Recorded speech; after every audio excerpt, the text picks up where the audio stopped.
Hello, my name is Jane and I'm second year studying the Bachelor. Today's Bible reading comes from Luke 14. Luke 14 verses 1 to 14. Luke 14. One Sabbath, when Jesus went to eat in the house of a prominent Pharisee, he was being carefully watched. There in front of him was a man suffering from abnormal swelling of his body. Jesus asked the Pharisees and experts in the law, "Is it lawful to heal on the Sabbath or not?" But they remained silent. So taking hold of the man, he healed him and sent him on his way. Then he asked them, "If one of you has a child or an ox that falls into a well on Sabbath day, will you not immediately pull it out?" And they had nothing to say. When he noticed how the guests picked the places of honor at the table, he told them this parable. When someone invites you to a wedding feast, do not take the place of honor, for a person more distinguished than you may have been invited. If so, the host who invited both of you will come and say to you, "Give this person your seat." Then humiliated, you will have to take the least important place. But when you are invited, take the lowest place, so that when your host comes, he'll say to you, "Friend, move up to a better place." Then you'll be honored in the presence of all the other guests. For all those who exalt themselves will be humbled, and those who humble themselves will be exalted. Then Jesus said to his host, "When you give a luncheon or a dinner, do not invite your friends, your brothers or sisters, your relatives or your rich neighbors. If you do, they may invite you back, and so you will be repaid. But when you give a banquet, invite the poor, the crippled, the lame, the blind, and you will be blessed. Although they cannot repay you, you will be repaid at the resurrection of the righteous." Have you ever been completely certain about something, only to find out that you were completely wrong? Come on, be honest. Has there been a time where you were just so sure that you were right? You knew it, but actually you found out you were wrong? Well, today I would like to tell you about a time when that happened to me. But first I would like you to allow me to introduce myself. My name is Abdiel, and I've been a follower of the Way for 20 years now. And I've been invited to this gathering of believers here today to share my testimony with you. I was one of the privileged ones who met Jesus. I ate with him. I heard him teach. I saw him heal. So many stories about that day that I could share with you. But today, I'm just going to share one of those stories. The story of the day that I met him. Have you ever deliberately broken a pottery jar?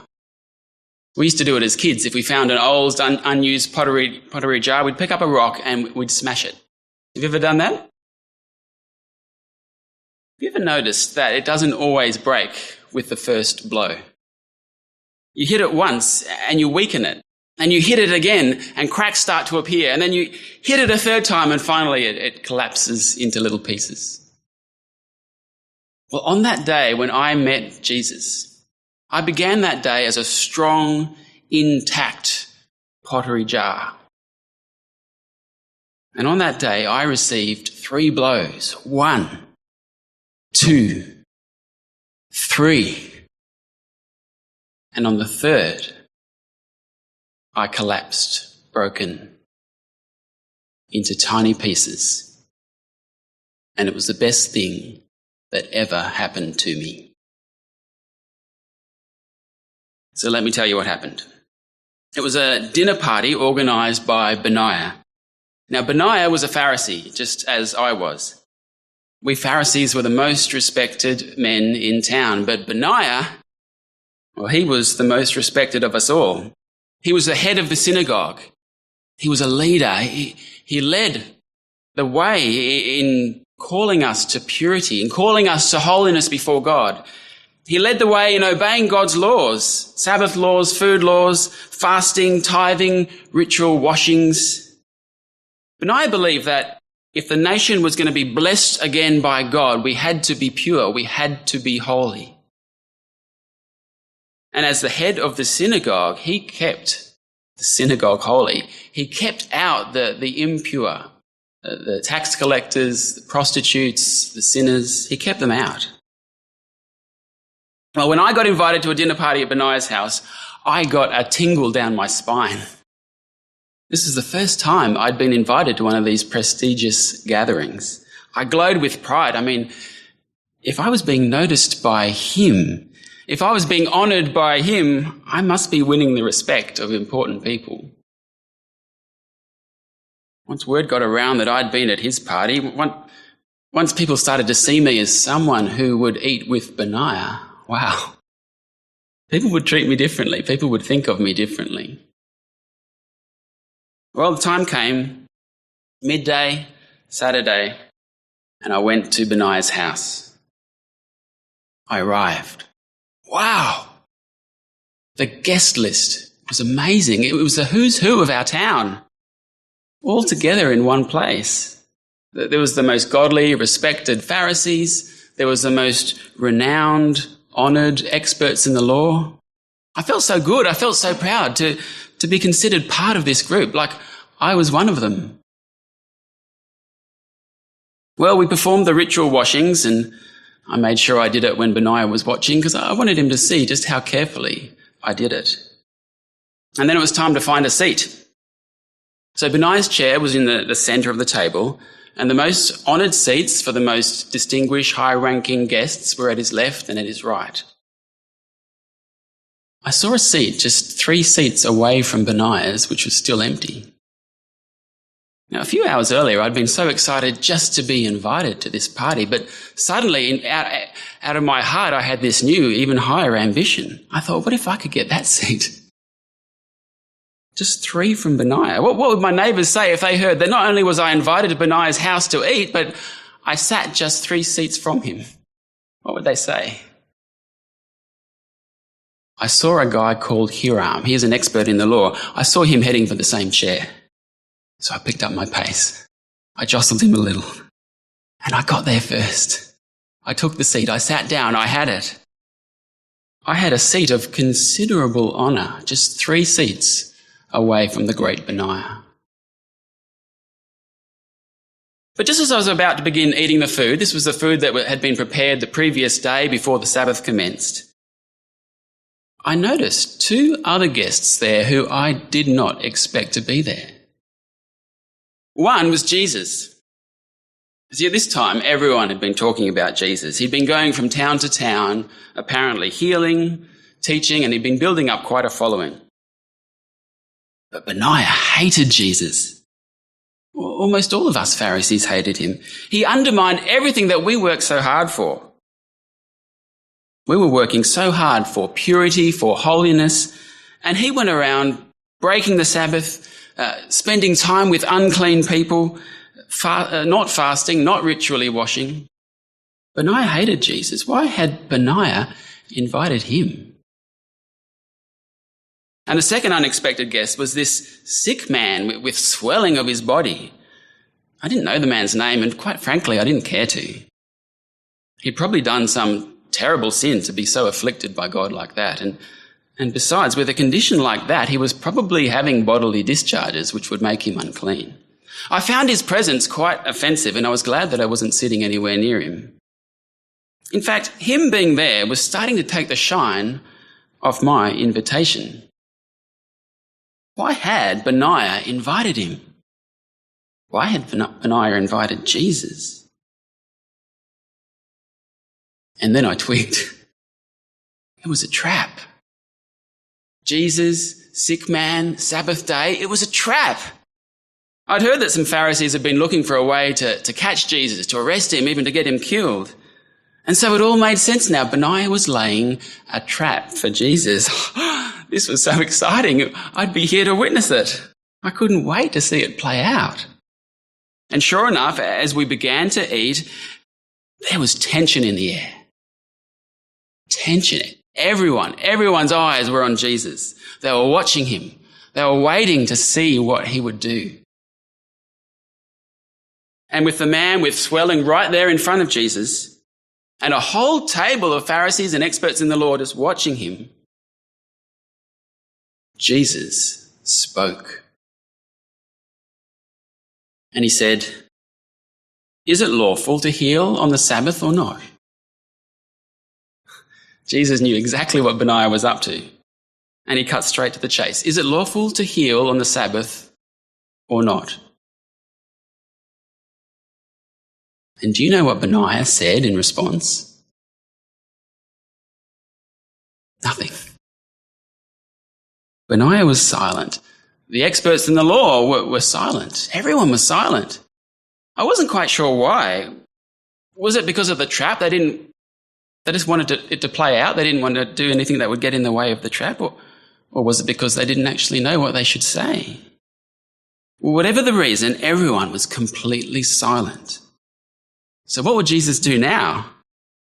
Would he still go ahead and try to heal this man even though he hadn't been given permission from all these religious authorities, from the synagogue hierarchy? Jesus turned to the man. He took hold of him. I flinched as I saw him touch this unclean man. But Jesus, he took hold of him in a kind of embrace. And he healed him instantly. It was stunning. One moment, this pitiful man with swollen limbs, a swollen belly and pasty skin. One moment he was diseased and unclean, and the next moment he was whole. He was healthy. He was released from his suffering.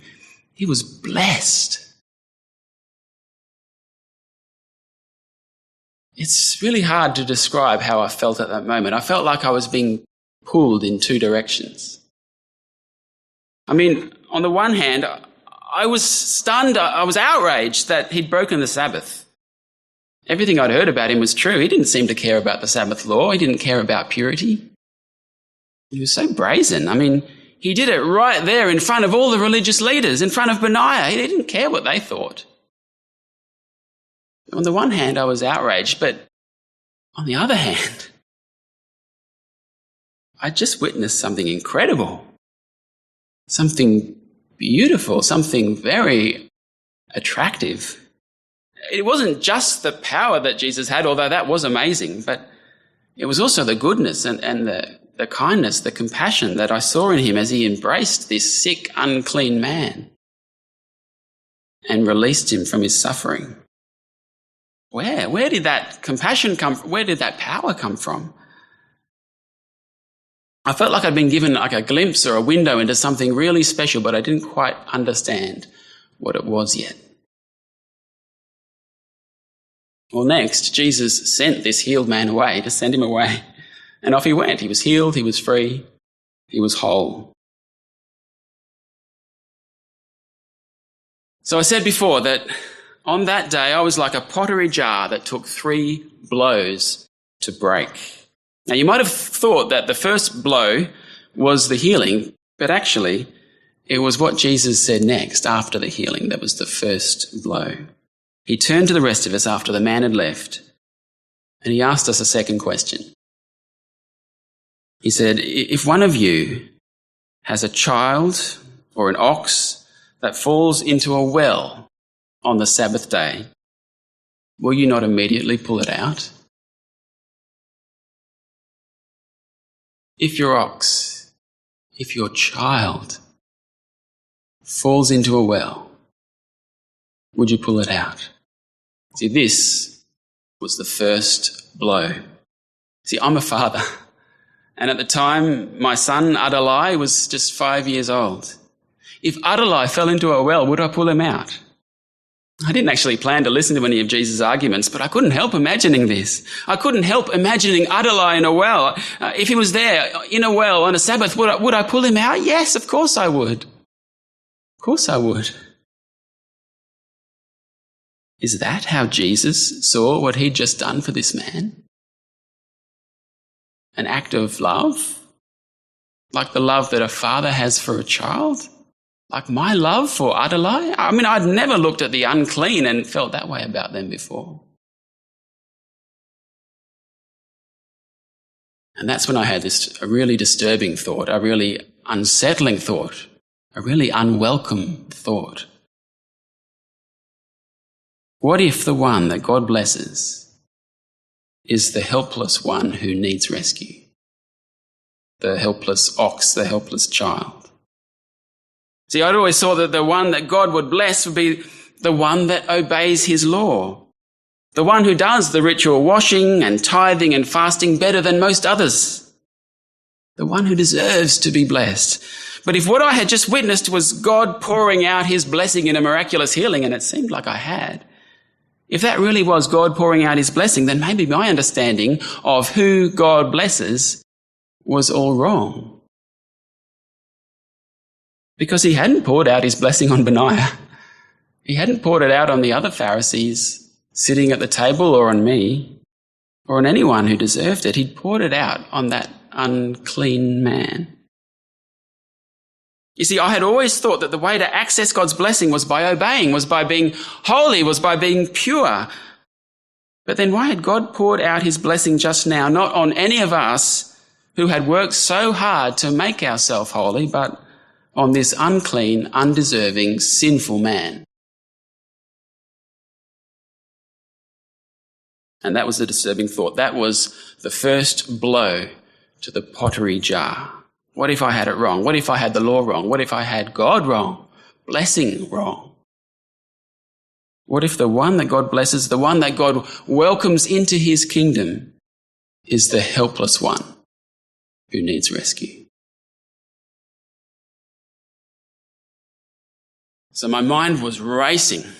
Surely not. Surely not.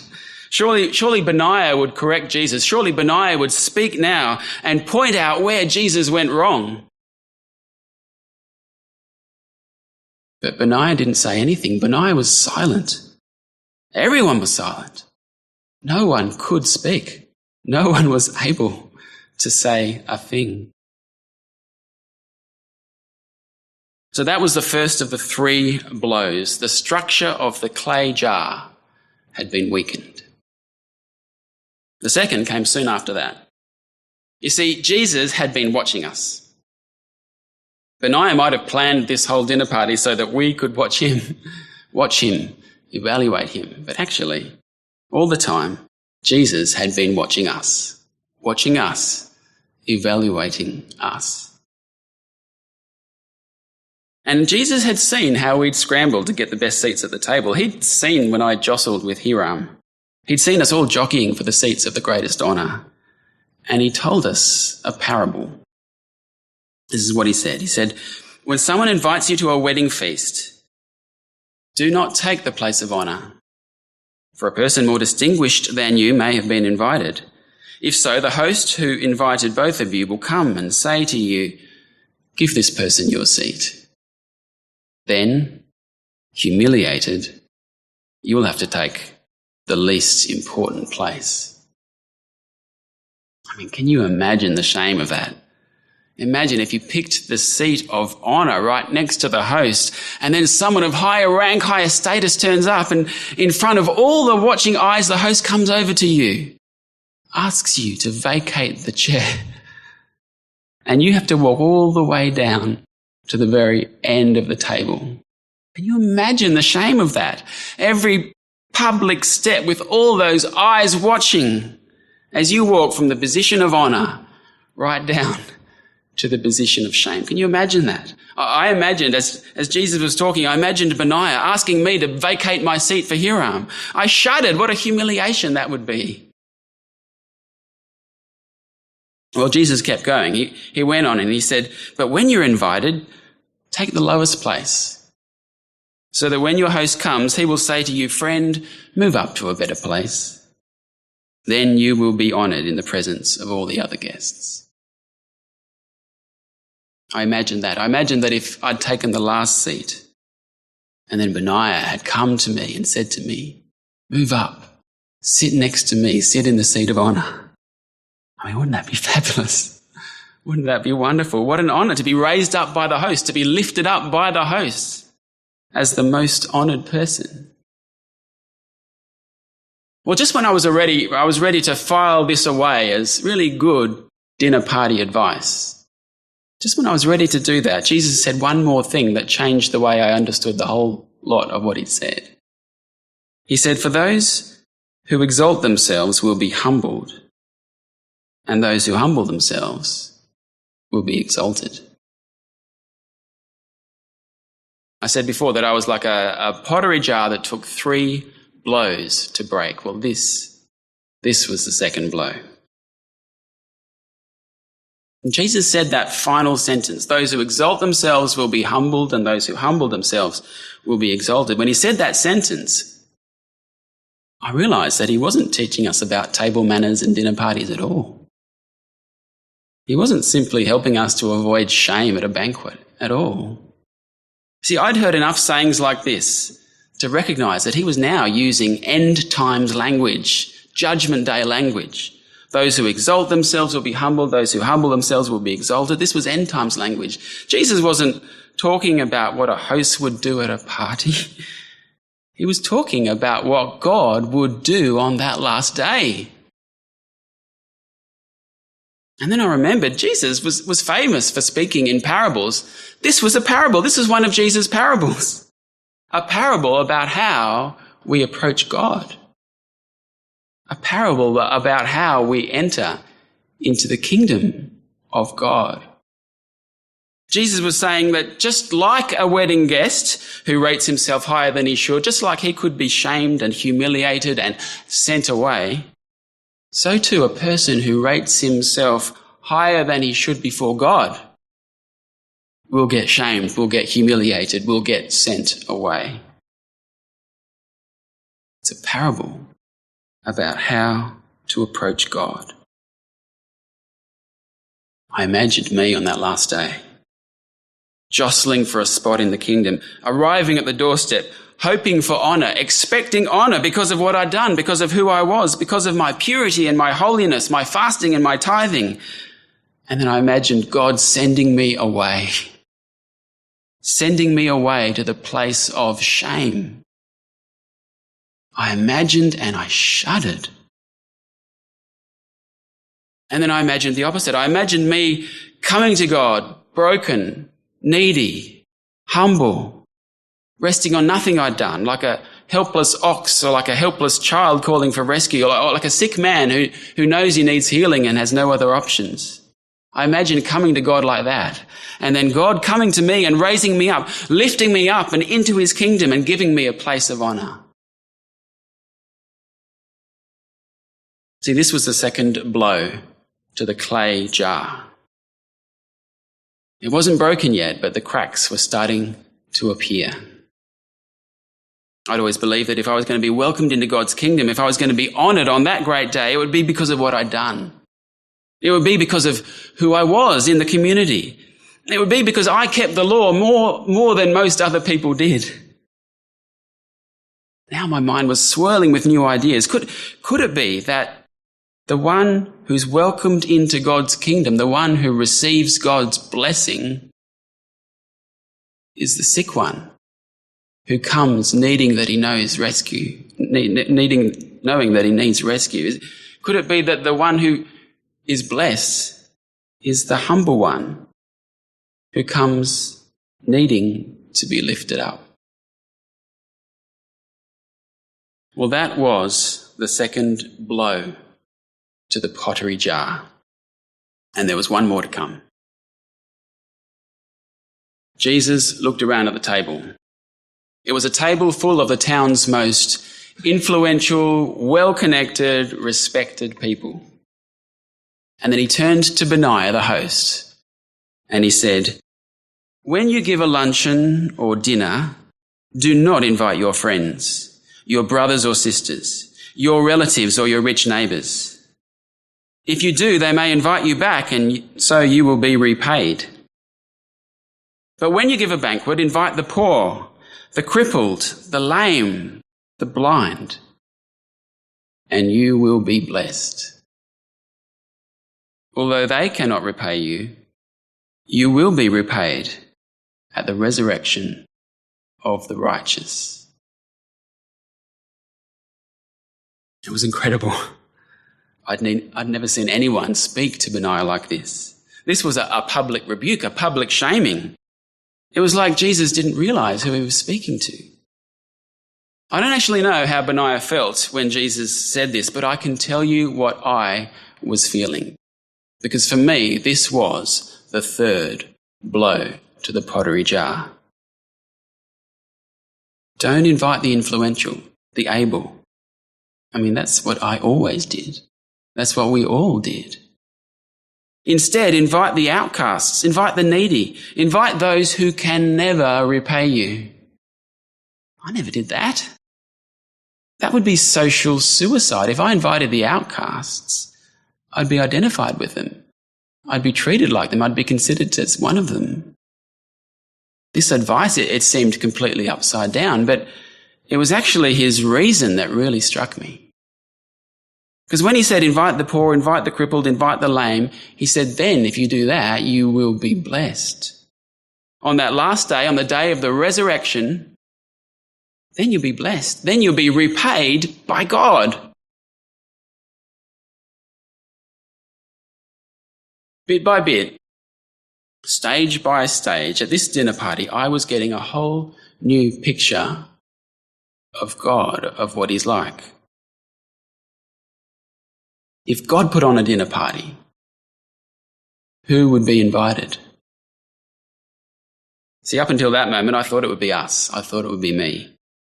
The group sitting at the table, these good, respectable, devout people. But was it possible that the ones that God would invite would be the outcasts, the poor, the needy? The ones who I'd always thought didn't deserve to be invited? This was the third and final blow to the pottery jar, because as it struck, I realised that if that's the case, if that's who he invites, I wouldn't be there.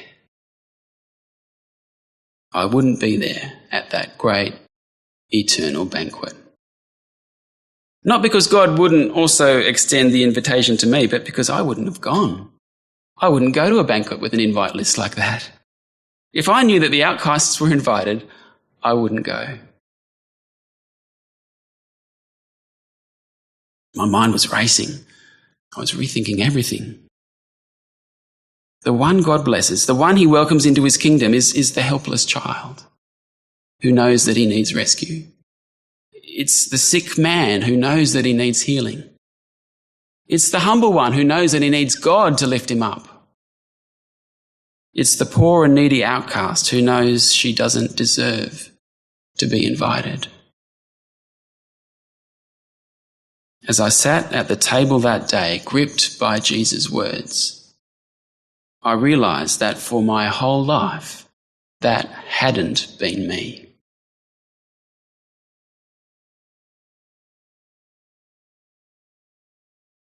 In the 20 years since I became a follower of the way, I've shared this story of the dinner party at Benaiah's house. I've shared this story with many people.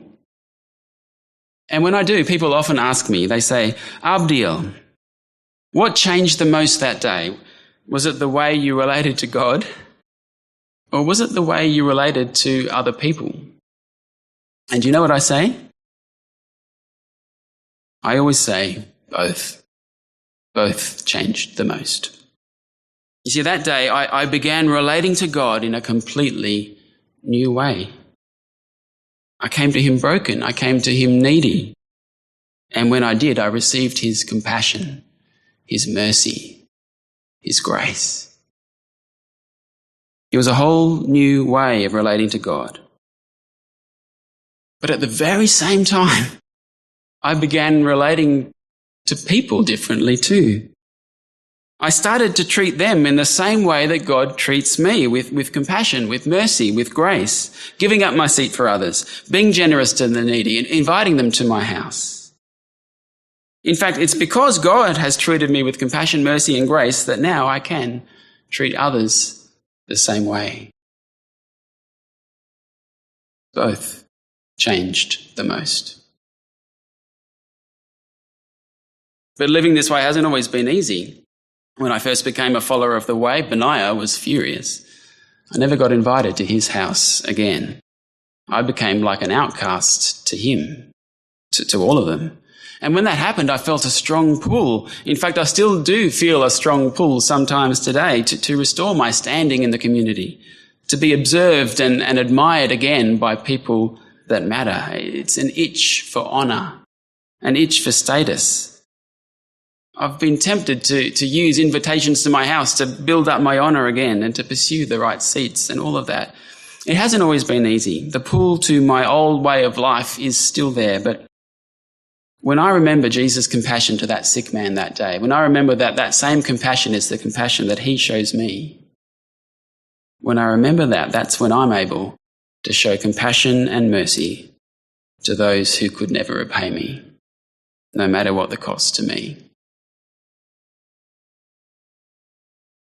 So that day, at the dinner party at Benaiah's house, when I met Jesus, I've said I was like a pottery jar that received 3 blows. And when the 3rd blow struck, that jar broke into little pieces. I had been a strong, intact, complete pottery jar, but now I was broken. And because of that, I was ready to enter the kingdom.